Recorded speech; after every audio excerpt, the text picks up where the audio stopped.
Uncle Vernon had a magical garden, filled with the most beautiful flowers and trees anyone had ever seen.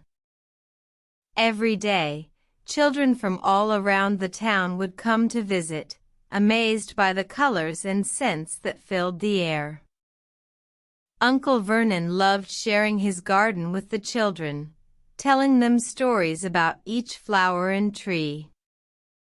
One day, a little girl named Emily came to visit. She was new to the town, and Uncle Vernon welcomed her with a warm smile.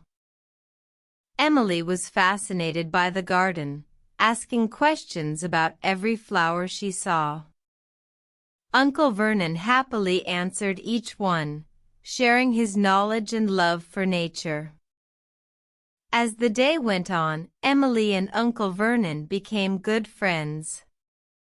They spent the whole afternoon exploring the garden together, laughing and learning. Just as the sun began to set, Emily thanked Uncle Vernon for a wonderful day. He invited her to come back any time she wanted, and she promised she would.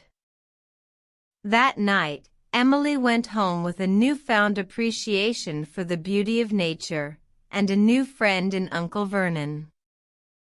From that day on, Emily visited Uncle Vernon's garden every week, and the two of them continued to learn and grow together.